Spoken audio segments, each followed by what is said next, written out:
আচ্ছা, একটা ওক বীজ ঠিক কতটা ভয়ানক হতে পারে বলে আপনার মনে হয়?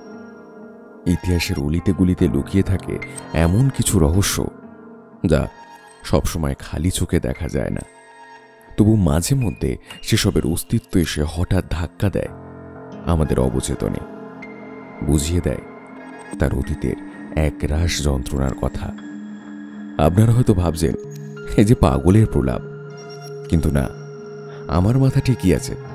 এটা কোনো স্বপ্ন নয়, বাস্তব, ঘোর বাস্তব। টাইম মেশিনে বর্তমানের বলয় পেরিয়ে অতীতের এক বিভীষিকাময় প্রান্তরে পৌঁছে যাওয়ার রোমহর্ষক কাহিনী আজকের গল্প, ওক বিভীষিকা। গল্পটি ব্রিটিশ সায়েন্স ফিকশন লেখক কেনেথ হারকারের স্পোর্ট অব দ্য ওক গল্পটি থেকে অনুবাদ করেছেন লেখক অভিক পোদ্দার। শুরু হচ্ছে আজকের বিশেষ নিবেদন, ওক বিভীষিকা।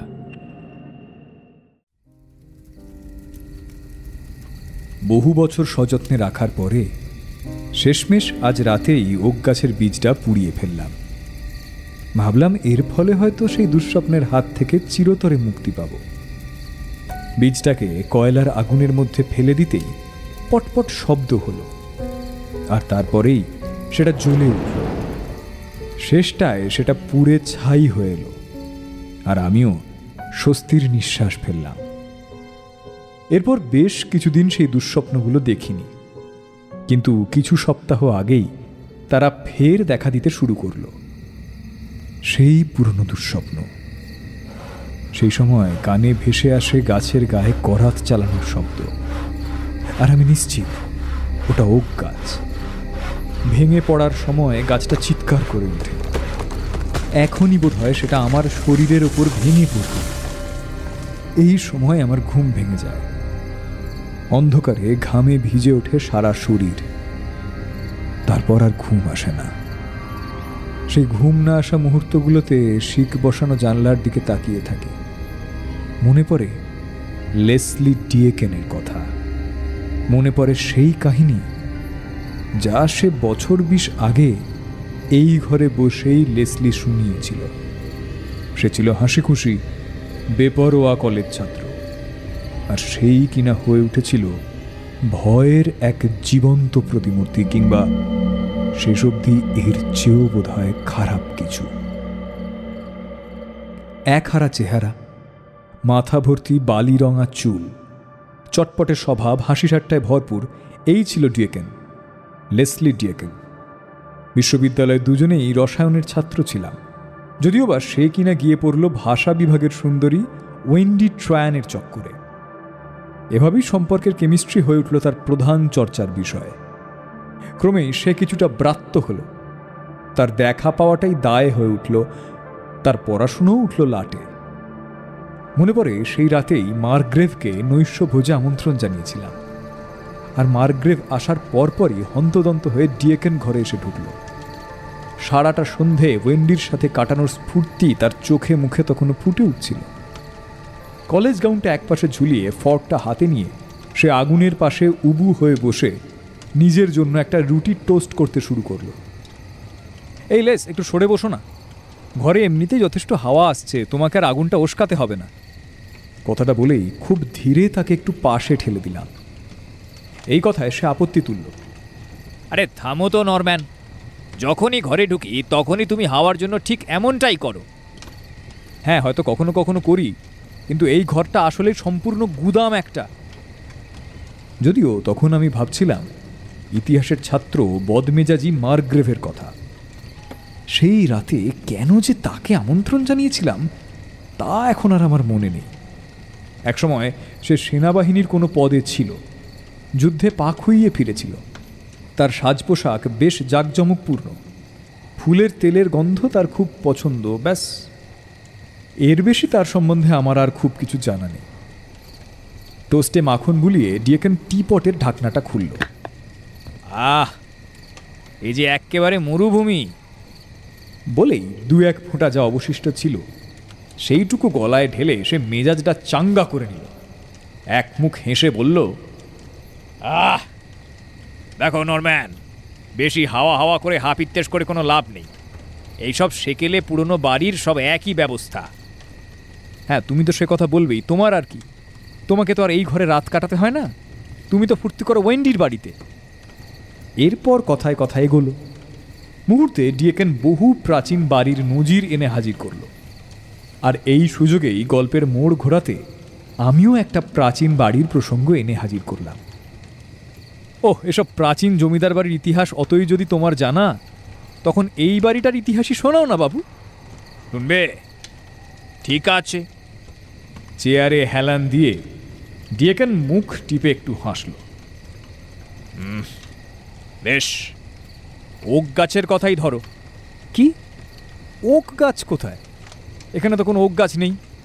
হ্যাঁ, ঠিক, এখন কোনো ওক গাছ নেই, তবে 400 বছর আগে এই স্থানটা ছিল ওক গাছের পুরো জঙ্গল।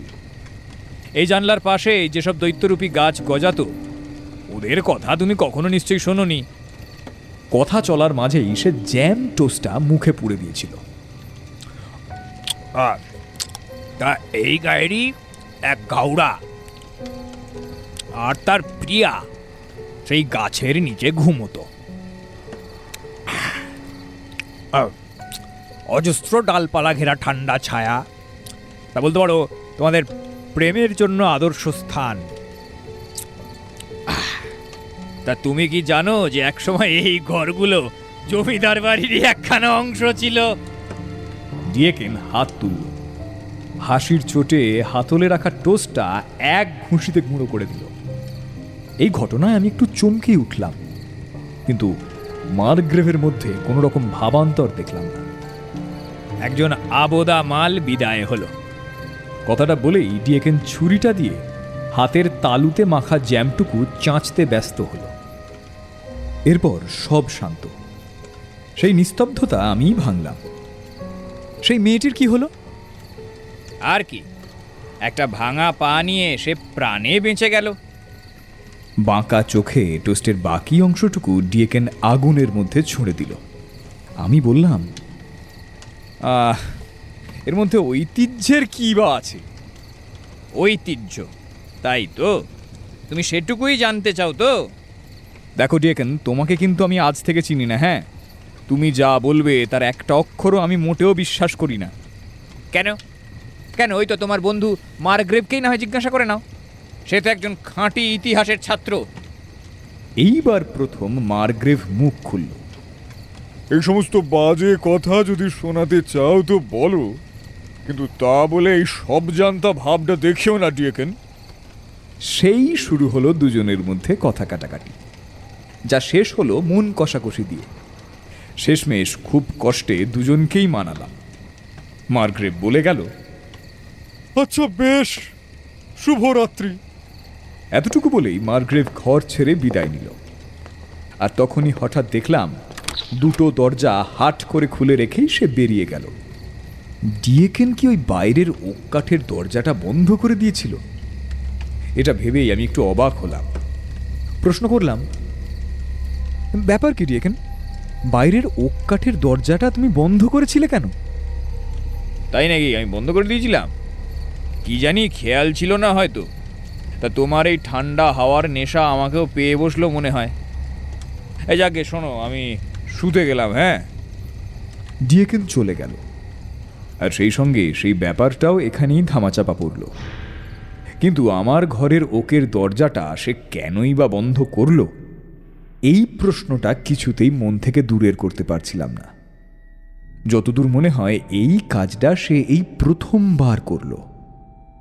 এরপর বেশ কিছুদিন ডিয়েকেনের সঙ্গে আমার আর দেখা হয়নি।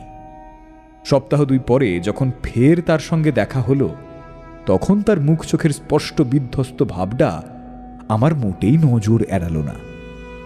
আমি একটু আনমনে জিজ্ঞাসা করেই ফেললাম, কি হলো লেস, কোনো সমস্যা হলো নাকি? ওর চোয়াল শক্ত। সমস্যা না, কি আর হবে। এরপর আর চাপাচাপি করা মানায় না, কিন্তু অকারণেই এমন জোর দিয়ে সে কথাটা বলল, মনেই হলো সেটা সত্যি নয়। হয়তো তার আর ওয়েন্ডির মধ্যেকার প্রেমে ভাটা পড়েছে। তবু না, এখন কিছুই বলা যায় না। হলে হতেও পারে। ইদানিং প্রায়ই লক্ষ্য করে ডিয়েকেনের ঘরের ওকের দরজাটা খোলাই থাকে। তার মানে তো ওয়েন্ডির সঙ্গে ব্যাপার স্যাপারটাই ভেস্তে গেছে। কিন্তু সেই ধারণাটা একসময় বাতিল করতে বাধ্য হলাম। আমার রসায়নের নোট খাতাটা ডিয়েকেন নিয়েছিল, সেটা আনতেই আমি তার ঘরে গিয়েছিলাম। ওক দরজাটা ভিতর থেকে বন্ধ না থাকায় একটু ঠেলতেই সেটা খুলে গেল। উঁচু হাতওয়ালা চেয়ারের পিঠটা শক্ত করে আমার দিকে রাখা ছিল, অগ্নিকুণ্ডের ঠিক পাশটায়। সেটা প্রায় পেরিয়ে যেতেই খসখস শব্দটা কানে এলো। ওয়েন্ডির আলিঙ্গন থেকে ডিয়েগন তার হাত পা সরিয়ে নিল। মেয়েটাও যেন তড়িঘড়ি স্কার্টটা নামিয়ে নিল। এই দৃশ্য দেখে আমি একটু ভড়কেই গেলাম, তুতলেও উঠলাম। দুঃখিত, আমি আসলে তোমাদেরকে দেখতে পাইনি। কোনো রকমে টেবিল থেকে নোট খাতাটা তুলে নিয়ে সেখান থেকে ছুটে বেরিয়ে এলাম। সন্ধ্যা পার হতেই ডিয়েকেন আমার ঘরে এলো। একটু হেসেই বললাম, কি খেল দেখালে ভাই! হ্যাঁ, ঘরে একটা আলো জেলে রাখোনি? আমি তো জানতাম ওয়েন্ডি ঘরে থাকলে তুমি ওকের দরজাটা বন্ধই করে রাখো। আর কি করব বলো তো ভাই, সত্যি বলতে কি ভুলে গিয়েছিলাম। ডিয়েকেন মুচকি হেসে কথাটা উড়িয়ে দিল বটে, কিন্তু আমার মনে সন্দেহটা রয়েই গেল। তককে তককে রইলাম। এরপরেও দেখলাম ওয়েন্ডি ঘরে ঢুকলেও সে ওই দরজাটা বন্ধ করে না, অথচ আগে সে পড়াশোনার সময়ও দরজাটা বন্ধ করেই রাখত। একদিন বিকেলে বাগে পেয়ে ওকে চেপে ধরলাম। এই এই ঠিক করে বলো তো লেস, কেসটা কি? প্রশ্নটা শুনে কেমন যেন অসহায় ভাবে সে তাকালো। মৃদু স্বরে বলল, ঠিকই ধরেছ নরম্যান, সত্যি এর পিছনে একটা গভীর কারণ আছে, আর সেই কারণটা নারকীয়। কথাটা বলার সময় সে এতটাই উত্তেজিত হয়ে উঠল যে শটান দাঁড়িয়ে পড়ল। হাতের পেন্সিলটা নিয়ে নাড়াচাড়া করা শুরু করল। খুব চাপা গলায় বলল, আসলে যখন ওই দরজাটা বন্ধ করি তখন ওয়েন্ডি আমার কাছে থাকে, আর ঠিক সেই সময় আমি একটা বীভৎস আওয়াজ শুনতে পাই। আওয়াজ? কিরকম? ডিয়েকেন ঘুরে তাকালো, জিভ দিয়ে ঠোঁট ভিজিয়ে নিল দুবার। সত্যি বলতে কি, সেটা কোনো সাধারণ আওয়াজ নয়। প্রথম দিকে সেটা ধরতে পারিনি, কিন্তু ইদানিং সেটার তীব্রতা বৃদ্ধি পেয়েছে, ওই অনেকটা করাত চালানোর শব্দের মতো। দেখলাম তার গাল কুঞ্চিত হচ্ছে, কেঁপে উঠছে চোখের পাতা। ওয়েন্ডি সেই শব্দ শুনতে পায়?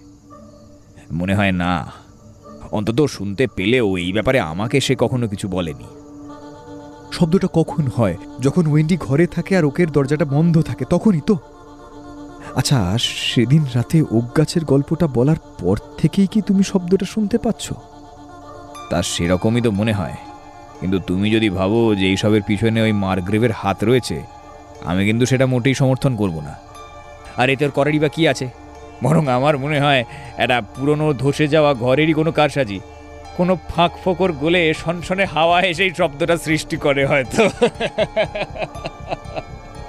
আমি উঠে পড়লাম। ডিয়েকেনের এই অবস্থার জন্য আমি কিছুটা হলেও দায়ী।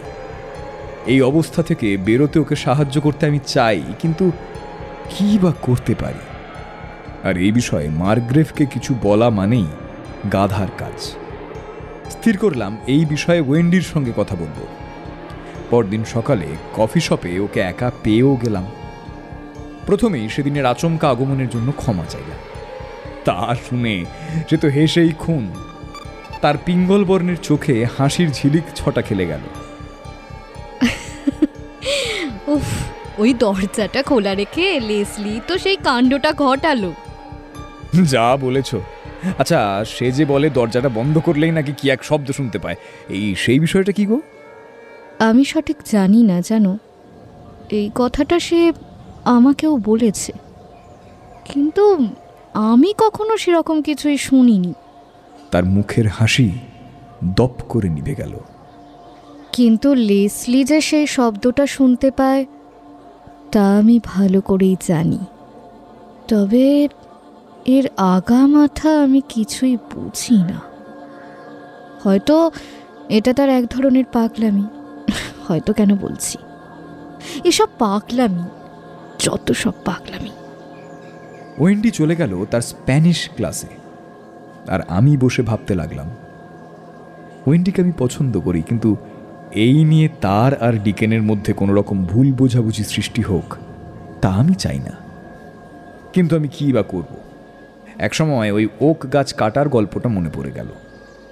কফি শপ ছেড়ে বেরিয়ে কলেজ মাঠের দিকে গেলাম। রোদে ভরা বাতাসটা বেশ মিষ্টি লাগলো, সঙ্গে সদ্য ঘাস কাটার গন্ধ। হঠাৎ চোখে পড়ল ওই তো একটা গাছ, না মানে গাছের গুঁড়ি। আমার জানলাটা থেকে খুব একটা দূরেও নয়। গাছটা সমানভাবে কাটা, বৃত্তাকারে। সেখানে বসে একদল ছাত্র আড্ডা দিচ্ছে। তবে কি ডিএকেনের গল্পের সত্যি কোনো ভিত্তি রয়েছে?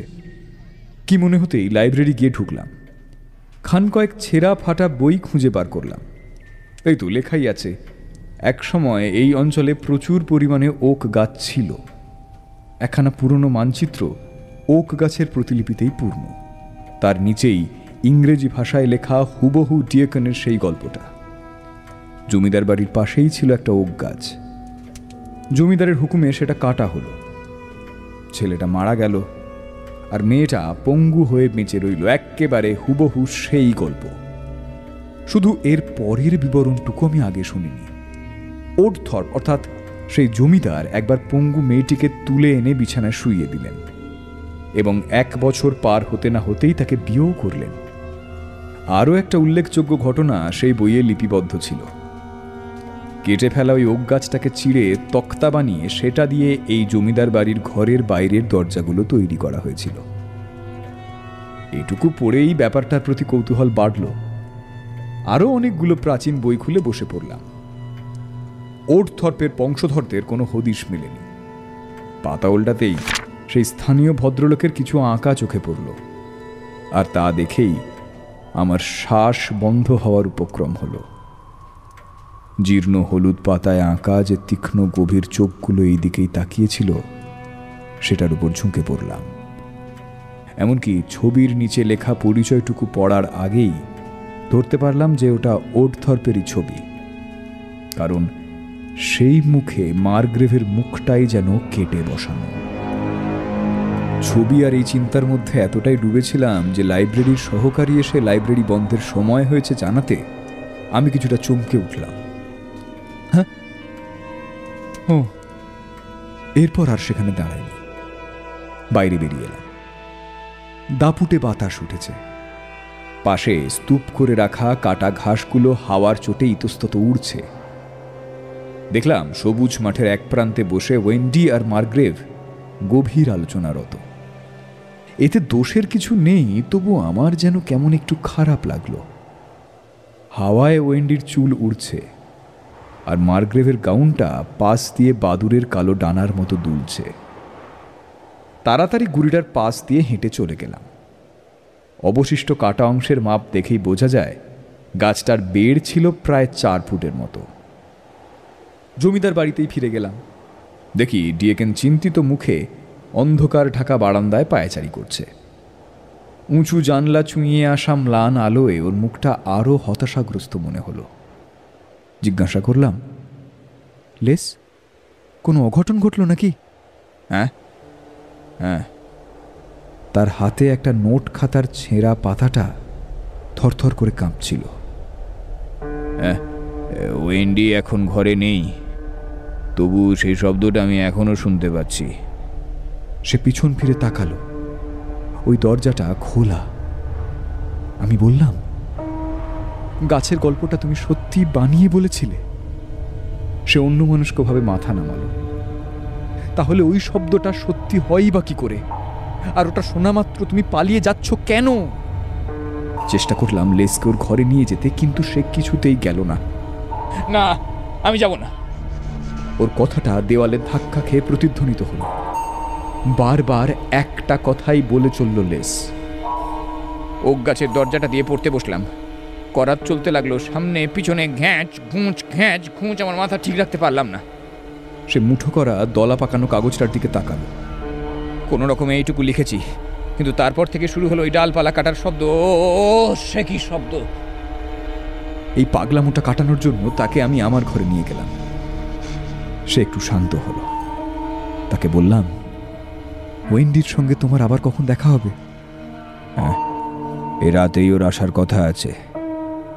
ডিয়েকেন চুলে হাত বোলাতে লাগলো, আর এরপরেই সে পাগলের মতো প্রশ্নটা করল। আচ্ছা, ও বলছে আমার মাথা খারাপ হয়ে গেছে, তুমিও কি তাই মনে করো? আমাদের মধ্যে এখন যেন সেই বনিবনাটা হচ্ছে না। আমি কি করব? তুমি কি সত্যি মনে করো আমার মাথাটা খারাপ হয়ে গেছে?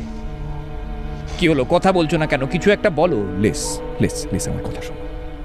এই অবস্থার মোকাবিলা করার চেষ্টা করো, নইলে এর পিছনে ঠিক কি রয়েছে তা কোনোদিনও জানতে পারবে না। বলছি যে, তুমি কি আজ একটু সাহসের পরিচয় দিতে পারবে? ওকের দরজাটা বন্ধ রাখবে আজ? হয়তো এই শব্দটা এত জোরে হবে যে ওয়েন্ডিও শুনতে পাবে। অন্তত এই শব্দের ব্যাপারটা একটা ভিত্তি পাবে, আর এইভাবেই তোমার এই ভয়টুকু জয় করতে পারবে। তখনকার মতো প্রস্তাবটা খাটলেও সেটা যে এতখানি কার্যকর হবে তা আমি বুঝিনি। এই কথায় লেসের ঠোঁট দুটো কুঁচকে গেল। কিন্তু তুমি জানো নরম্যান, মার্গ্রেভ কি কি কি কি মার্গ্রেভ কি, তার কি হয়েছে? কিছু না। ডিয়েকেন অপ্রস্তুত হয়ে মুখটা মুছল, দু চোখে যেন ভয়ের ঝিলিক উঁকি দিল। শোনো, যদি প্রয়োজন বোধ করো তবে ওকের দরজাটা বন্ধ রাখার সময় আমি বাইরে দাঁড়িয়ে নজর রাখতে পারি। সে ঘাড় নাড়ল, বলল, আচ্ছা ঠিক আছে, আমি চেষ্টা করব নরম্যান। সেই রাতে আর ডিনারের জন্য নামলাম না। ডিয়েকেনকে না জানিয়েই ওয়েন্ডির কাছে গিয়ে তার সঙ্গে দু একটা কথা বললাম। আমি যে জেনেছি ডিয়েকেনের সেই গল্পটা সত্যি, সেটাও খুব সংক্ষেপে বললাম। দেখো ওয়েন্ডি, তুমি যদি সত্যি চাও যে এই ভয়টা ও কাটিয়ে উঠুক, তাহলে তোমায় একটু সাহায্য করতে হবে। আজ রাতে ও দরজাটা বন্ধ রাখতে রাজি হয়েছে, যদিও শব্দটা নাকি আরো খানিকটা বেড়েছে, তাই ও যাতে দরজাটা বন্ধ রাখে সেই দিকটা কিন্তু তোমাকে অবশ্যই দেখতে হবে। গলার স্কার্ফটা ঠিক করে ওয়েন্ডি বলল, আর সে যদি সেই শব্দটা আবারও শুনতে পায় তখন? তাহলে আমি কি করব? শুধু শুনে যাবে। জেনে রেখো, এটা তোমার আমার কাছে সাধারণ ব্যাপার হলেও ওর কাছে কিন্তু নয়।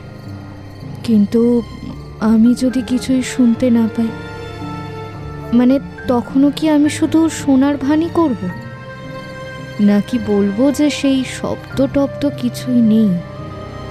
তা তুমি যা ভালো মনে করো, শুধু তাকে একটু সাহস দেবে। এই ব্যাপারটা বেচারার মন ছিঁড়ে খুঁড়ে খাচ্ছে। সেই মুহূর্তে ওয়েন্ডির আচরণ একটু অন্যরকম ঠেকল, যেন আমার প্রস্তাবে সে সন্তুষ্ট নয়। হঠাৎই একটা সন্দেহ আমার মনে ঝিলিক দিয়ে উঠল। জিজ্ঞাসা করলাম, আচ্ছা ওয়েন্ডি, একটা কথা বলো তো, তুমি এখনো লেসলিকেই চাও তো? চাই কি আর না, চাইতাম। কিন্তু নরম্যান, ব্যাপারটা খোলাখুলি বলাই ভালো। আসলে আজ রাতেই আমি তার সঙ্গে আমার সমস্ত সম্পর্ক ছিন্ন করতে চাই। অবিশ্বাস মাখা চোখে তার দিকে তাকালাম। কিন্তু কেন? তার কারণটা কি? কারণটা জ্যাক মার্গ্রেভ। সে একটু বিচলিত বোধ করল, মনে হয় কিছুটা ভয়ও পেল। তারপর চোখ তুলে তাকালো এইদিকে, আবার বলল, তাই আজ রাতে আমি যখন লেসলির ঘরে যাব, তখন আমি চাইব না যে সে দরজাটা বন্ধ করুক। কিন্তু তুমি যদি মনেই করো এতে ওর ভালো হবে, তবে সে যাতে সেটা বন্ধ রাখে সেই দিকটা আমি অবশ্যই দেখব। এই কথাটা বলার পর আর কি বা বলা চলে? ভালো, অসংখ্য ধন্যবাদ ওয়েন্ডি, কিন্তু খুব সাবধান। এইটুকু বলেই সেখান থেকে বিদায় নিলাম।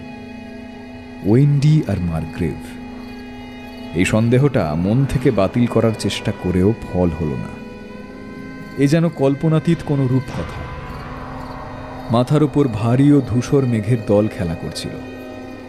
ফিরে দেখলাম মাথা নুইয়ে মার্গ্রেভ এগিয়ে আসছে। ওয়েন্ডিকে নিয়ে যেতেই হয়তো। ব্যাপারটা এড়ানোর জন্য একটা গলিতে ঢুকে পড়লাম।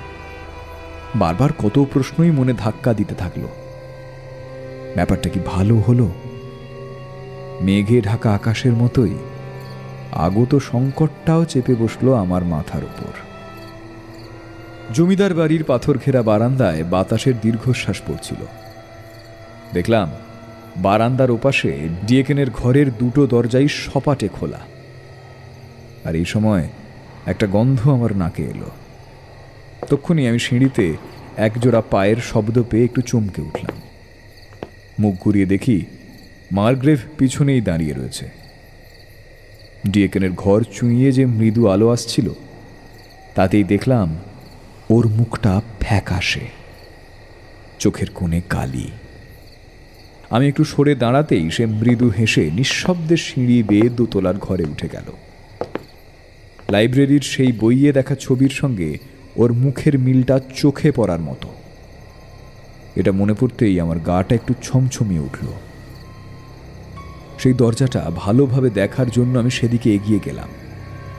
তেমন কিছুই চোখে পড়ল না। জমিদার বাড়ির অন্য সব ঘরের মতোই দুই দরজার মধ্যিখানে ফুট চারেকের ফাঁকা জায়গা রয়েছে, একটা ছোট খুপরির মতো। বাইরের দরজাটা বেশি মজবুত। মুহূর্তের জন্য সেটা টেনে বন্ধ করলাম। লোহার গাবদা হুড়কোটা টেনে নেড়ে চেড়ে দেখলাম ঘরে অগ্নিকুণ্ডটা জ্বলছিল। দরজার টানে দাপুটে এক পশলা হাওয়া ঘরে ঢুকে গেল। ছোট্ট খুপরির পাশে একটা কাবার্ড বসানো, দু একটা বাসন ছাড়া সেটা খালিই পড়ে রয়েছে। হঠাৎ আমার কথাটা মনে এলো, এখানে লুকিয়ে গেলে কেমন হয়? গোয়েন্দাগিরি? না, তা কেন, আমি যে কথাই দিয়েছি আমি ওর উপর নজর রাখব। তাড়াতাড়ি আমি সেইখানে লুকিয়ে পড়লাম। একটু পরেই দুজোড়া পায়ের শব্দ আর কণ্ঠস্বর ভেসে এলো। তারা ঘরে ঢুকল। দুবার ঘন শ্বাস টেনে ডিএকেন ওকের দরজাটা ঠেলে হুড়কো দিল। কে? খুশি এবারে? সাহস দেখিয়ে ডিএকেন কথাটা বলল ওয়েন্ডির দিকে তাকিয়ে। তারা ঘরে ঢুকে ওই দরজাটা বন্ধ করে দিল, আর সঙ্গে সঙ্গে আলো আসার সমস্ত পথ বন্ধ হয়ে গেল। কাবারের ভিতরটা কুচকুচে কালো, নড়াচড়াও করা যাচ্ছে না, পাছে বাসনপত্রের ঠোকাঠুকির শব্দে ওরা ভয় পায়। ফায়ার প্লেসের কয়লার মধ্যে লোহার শিখ নাড়ানোর শব্দ পেলাম। আগুনের তেজ যতই বাড়ছে ততই বাইরের বাতাস টানছে সেটা। এরই মধ্যে ওদের অস্পষ্ট কথাবার্তা কানে এলো। ওয়েন্ডি বলল, জ্যাক মার্গ্রেভ সম্পর্কে যা বললাম সেটা বুঝলে? আচ্ছা, তাহলে এর মধ্যেই ওয়েন্ডি কথাটা বলে দিয়েছে। না। ডিএকেনের স্পষ্ট অসন্তোষ ফুটে উঠল। ওই লোকটার মধ্যে তুমি এমন কি পেলে আমি তো সেটাই বুঝতে পারছি না। ও তো একটা কীট মাত্র। আজ রাত্রে এখানে আসাই আমাদের উচিত হয়নি, কোনো মানেই হয় না। চূড়ান্ত আলোচনার জন্য এটাই উপযুক্ত স্থান। আর কিছু না হোক, স্থানটার একটা ঐতিহ্য আছে। তাছাড়া রাতে এখানে আসা, এটা তো আমাদের বহুদিনের অভ্যাস। মনে মনে ভাবলাম, অভ্যাসই বটে। এই ঘর যেখানে তারা পরস্পর পরস্পরকে ভালোবেসেছে, সুন্দর ভবিষ্যতের স্বপ্ন দেখেছে, আজ রাতেই এখানে তারা মিলিত হয়েছে কোনো অশুভ শক্তির টানে। না বলা কারণটা তো তারা দুজনেই জানে। তারাই লেসলিকে টেনে এনেছে এই ঘরের গোলক ধাঁধায়। ওয়েন্ডি ভাঙা গলায় ডাকল, লেসলি, শোনো আমার কথা। দরজা ছেড়ে এদিকে এসো। ডিএকেনের পায়ের শব্দ শুনতে পেলাম। তারপর আবার সেটা থামল। তার পরের প্রশ্নেই ফুটে উঠল সেই বিকৃত স্বর, তুমি কি ম্যানগ্রেভকে কখনো বলেছো এখানে যা ঘটেছে সেই কথা? কোনো জবাব এলো না। তারা দুজনেই চুপ থাকায় মনে হলো সময়ও যেন প্রমাদ গুনল। এই ঘুটঘুটে অন্ধকারে চোখ কান দুই খাড়া করলাম। ততক্ষণে কপালে বিন্দু বিন্দু ঘাম ফুটে উঠেছে। ওয়েন্ডি, মুখোমুখি দাঁড়িয়ে যদি এই শব্দটা বাড়িয়ে দিতে পারি, তবুও কি কোনো আশা থাকবে না? মানে এই সম্পর্কের ভাঙা কাঁচ আর কখনোই জোড়া লাগবে না। ডিএকেনের শব্দ অস্ফুটে মিলিয়ে গেল। ওয়েন্ডির কথা কোনো রকমে কানে এলো। এর কোনো উত্তর নেই। জানি না, আমি সত্যিই জানি না। দরজার ফাঁক গুলে আসা এক অপার্থিব আর্তনাদে সেই কণ্ঠস্বর ধামাচাপা পড়ে গেল। তার পরপরই লেসলি, লেসলি, শুনতে পাচ্ছ? ওই ওই শোনো। স্পষ্ট শুনতে পেলাম বাতাসের সেই ঘ্যান ঘ্যানে আর্তনাদে একটা বিচিত্র ছন্দ ফুটে উঠছে, যা কিনা নিঃশ্বাসের মতোই ছলনাময়। ওয়েন্ডির কাতর কণ্ঠস্বর। আমার মনে আর কোনো সন্দেহই রইল না। বুঝলাম ডিয়েকেন হতভম্বের মতোই নিশ্চল হয়ে দাঁড়িয়ে রয়েছে আর স্পষ্ট শুনছে করাতের সেই কর্কশ ঘস ঘস শব্দ। এমন সময় প্রচণ্ড এক বাতাসের ঝাপটা এলো। কাবারের দরজাটা সশব্দে বন্ধ হয়ে গেল। চমকে উঠে আমি সেটা খোলার চেষ্টা করলাম, কিন্তু ছিটকিনিটা পড়ে যাওয়ায় আমি তার পেরে উঠলাম না। দুশ্চিন্তায় সারা শরীর ঘেমে উঠল। এবার সেই ঘসঘস শব্দটা এবার যেন আমার মাথাটা দুখণ্ডে চিড়ে ফেলেছে। সমস্ত শক্তি নিমেষেই হারিয়ে গেল। স্পষ্ট বুঝলাম করাতটা এবার গাছের গুঁড়িটা ভেদ করে বসে যাচ্ছে। একসময় ফের কানে এলো ওয়েন্ডির চিৎকার। বহু দূর থেকে যেন ভেসে আসছে সেই চিৎকার। বহু শতাব্দী প্রাচীন চার দেওয়ালের মধ্যে আমি বন্দী, একটা প্রকাণ্ড ওক গাছের ভিতরে। আর এক পাটি নিষ্ঠুর ধারালো দাঁত এগিয়ে আসছে আমারই দিকে। এই জাঁতাকলে ফেঁসে কোনো রকমে হাত দিয়ে দরজাটা চেপে ধরে আমি হাঁপাতে থাকলাম। শব্দায়মান ধাতুর মতোই কানে এসে বিঁধেছে আমারই রকের স্রোতধারা।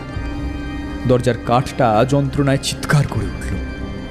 চোখের মনির ওপর ফুলকিগুলো নাচছে, ঠিক করাতের সাদা গুঁড়োর মতো। ধাতব প্লেটে সূর্যরশ্মির প্রতিফলনের মতো তাদের নাচ।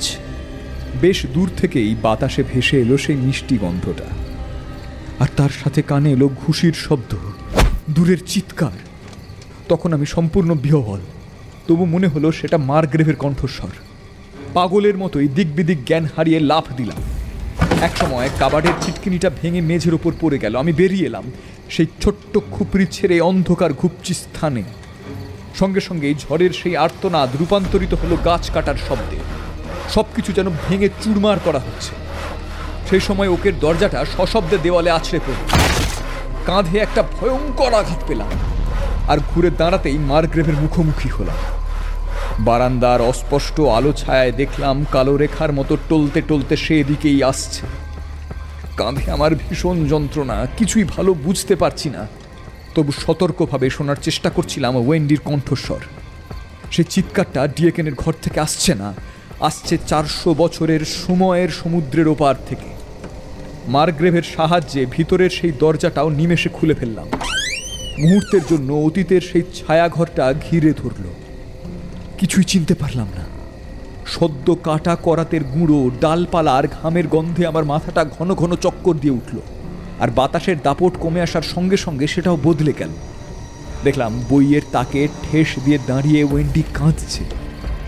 মার্গ্রেভ ততক্ষণে তার কাছে এগিয়ে তার গলা জড়িয়ে তাকে সান্ত্বনা দিচ্ছে। এই দৃশ্য থেকে মুখ ঘোরাতেই মেঝের উপর চোখ পড়ল।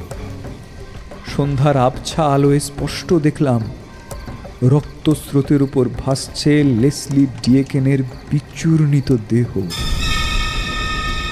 যেন প্রচণ্ড কষ্টে সে প্রাণ ত্যাগ করেছে। মার্গ্রেভ ওয়েন্ডিকে নিয়ে ঘর ছেড়ে করিডোরে আসায় স্পষ্ট দেখলাম ওয়েন্ডি খুঁড়িয়ে হাঁটছে। আর তখনই ডিয়েকেনের রক্তমাখা হাতটার কাছে পেলাম সেই একটি মাত্র ওক গাছের বীজ, যা আমি 20 বছর ধরে আমার কাছে সযত্নে রেখেছিলাম। আমি বিশ্বাস করি না বীজটা তার আঙুলের ফাঁক গলে সেইখানে পড়েছে। আর এও জানি কোনো অশুভ শক্তির হাত থেকে বাঁচতে সে কোনো তুকতাক রাখার মতো ছেলে নয়।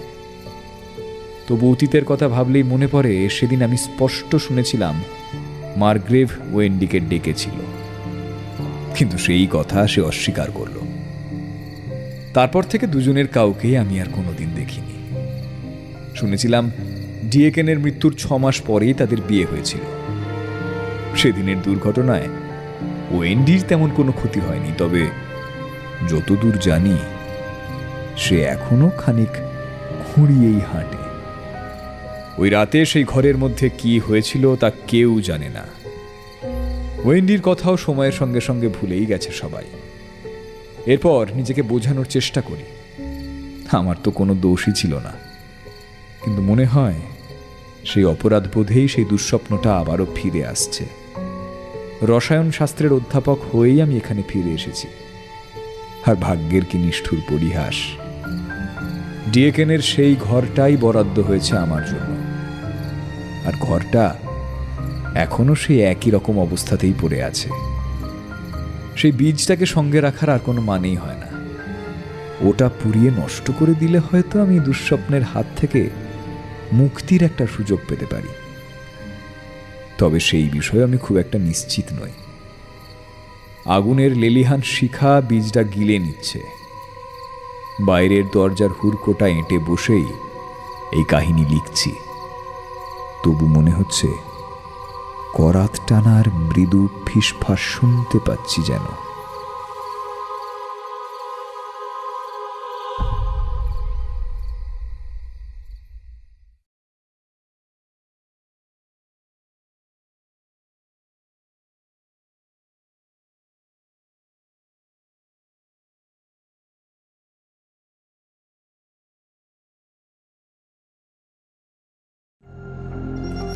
আপনারা শুনছিলেন আজকের গল্প ওক বিভীষিকা। গল্প পাঠে এবং বিভিন্ন চরিত্রে সায়ম ও অয়ন্তিকা। গল্পের সূত্রধার আমি দীপম। মিউজিক, সাউন্ড এফেক্টস এবং এডিটিংয়ে স্টুডিও 67। Poster designing Avik. সমগ্র পরিচালনায় অভিক ও দেবারতী। ভৌতিক এফএম ফ্যামিলিতে নতুন হলে অবশ্যই চ্যানেলটিকে সাবস্ক্রাইব করবেন, আর আজকের অডিও স্টোরিটি যদি আপনাদের পছন্দ হয় কমেন্টে জানাবেন কোথা থেকে শুনছেন। দেখা হচ্ছে নতুন ভৌতিক এপিসোডে অনলি অ্যাট ভৌতিক এফএম।